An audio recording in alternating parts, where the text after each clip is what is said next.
Voters in the key swing state of Florida are sharing their frustration about their options in the presidential race. This morning, a focus group gives us a revealing look at the anger towards the frontrunners in both parties. I have to tell you, I have tried in every way I know how, literally from my years as a young lawyer all the way through my time as Secretary of State, to level with the American people. You talk about leveling with the American people. Have you always told the truth? I've always tried to. Always. Always. Those red and green lines tanking there show equal dissatisfaction among Republican and Democratic voters as they watch Scott Pelley's interview with Hillary Clinton. You can see on her face from her expressions that she's lying. I mean, come on, she lied about lying. I mean, who does that? It's like the end of the universe. Yeah, This focus group was comprised of voters who opposed both Clinton and Donald Trump. The two frontrunners also share the distinction of being among the least liked candidates. CBS News contributor and Republican strategist Frank Luntz led the group at the Orlando Public Library, right in the heart of Florida, where both Clinton and Trump won big this week. How many of you have a positive impression of Donald Trump? Raise your hands. None of you. How many of you have a positive impression of Hillary Clinton? Raise your hands.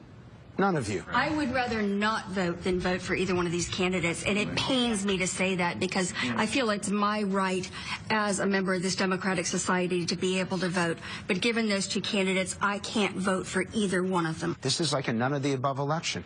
Why none of the above? I just think that either party doesn't deserve my vote. They're not giving me what I feel we need as a country. So why give the support to someone who's not going to do what I need them to do for me and my family? I don't believe that Donald Trump or Hillary Clinton care really about the American people. I don't trust either of them. I don't think they're presidential. Who's mad as hell?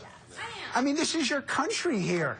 But I'm mad at the voters. I'm mad at the voters. I'm not mad at the candidates. Yeah. You know, they're not. People are voting for them, and I'm angry for the people that settle for sound bites for their information. You're very critical about Trump, and you don't like him. There was one ad that you responded to particularly favorably in that it made you very angry with Donald Trump. It's where the ties are made. These are beautiful ties. They are great ties. The ties are made in where? China? Ties are made in China. Now, where were these made? I don't know where they were made, but they were made someplace. Beautiful. Who thought that outsourcing ad was really powerful and credible? Tell me why. I just feel like he always talks about making America great again and bringing back business here, but he's being hypocritical. The one thing that Donald Trump is doing, he's doing something that this country's never seen before. He's bringing out voters to the polls that have never voted in a decade. I don't think the woman behind you agrees. No. But I'm just saying. If he were bringing out all the voters to vote for him, he'd be doing a lot better than he is. There's just as many coming out to vote against him as there are voting for him. I think that Donald Trump is, the only way I want to see Donald Trump in the White House is on a guided tour. The only way I want to see Hillary Clinton in the White House. You've been waiting to say that all night, haven't you? Yes. The only way I want to see Hillary Clinton in the White House is if her prison's on a guided tour. The thing about Hillary Clinton is that all of her flaws are verifiable and provable, because we see one scandal after another that followed her husband, and now it's following her, between Benghazi and also the Clinton Foundation, the money that's coming in, the email scandal. It's all there. You talked about Benghazi being important to you, and you don't feel that she's been candid about what happened. There's one ad that's been run against her that was particularly effective with you all. Let's show our audience at home, and then I'm going to get your reaction to it. Dear Hillary Clinton, I'd like to ask you why you ignored calls for help in Benghazi, and then 4 Americans were murdered. As an Army person, somebody that served in combat, you sit there and I can relate to what those guys were going through on the ground. And you always realize your country had your back. And I feel like we abandoned those guys, and I can't imagine what was going through their mind. Did you blame her, not the president? I blame both of them. They both knew what was going on, and she did not give them adequate security. And you cannot tell me, having been a commissioned Army officer and a planner, that we could not have gotten support to them. Then vote for Trump. No, because I don't believe anything that man says. His word is as good as that degree from Trump University. You don't trust Hillary Clinton? Not at all. You don't trust Donald Trump? No, not as much. There's a great opportunity for someone, and that person had better come forward fast, because if the Republicans put Donald Trump up And if the Democrats put Hillary Clinton, it will be the worst turnout election ever. I have been voting straight Republican for over 30 years, and at this point in time, I need to be able to look my grandson in the eye and tell him that I voted with principle. I supported a candidate of principle, and right now we don't have one. I cannot support the Republican Party as it currently exists. I'm fed up. It's time. You want to do something about it? It's truly time to start a third party.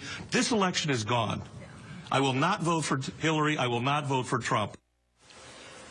Frank Luntz is with us now from Orlando. Frank, good morning. I have to say, yowza, I hope Hillary Clinton and Donald Trump are watching this morning. Is there anything they can or should do to address the negative images you just showed us? Well, Clinton needs to sit down, and she's tried it before. She sat with Scott Pelley. She sat with Charlie Rose. And now she needs to do it with John Dickerson and really come clean and just show your heart and show some authenticity, because that's what they're mad about, is that they don't believe her. And in Donald Trump's case, that he absolutely has to show humility, although he's as likely to do that as I am to pass up a buffet. For both of these candidates, it is necessary for them to say, I'm not perfect, I've made mistakes, this is what I got wrong, this is what I learned from it. But neither candidate is likely to do it, and so you're going to see this kind of anger and frustration with both of them for months to come. Well, John Dickerson is here. Yeah, thanks, Frank. What's your sense, Frank, of the percentages of each party where people feel this way? Is it more in the Republican Party, more in the Democrat? Which is it? I had thought that it was more with the Republicans, but I'm surprised. It took us less than 24 hours to recruit this group because so many people would choose none of the above if they had that option. In fact, I hope that CBS on their next poll does it, because you're going to find it's between 15 and 20% of the electorate would prefer neither of them. There are Sanders people who just don't trust Hillary Clinton, and on the Republican side, Trump has done as well as he has because he's brought independents and some disaffected Democrats, but he's lost a fair number of traditional Republicans.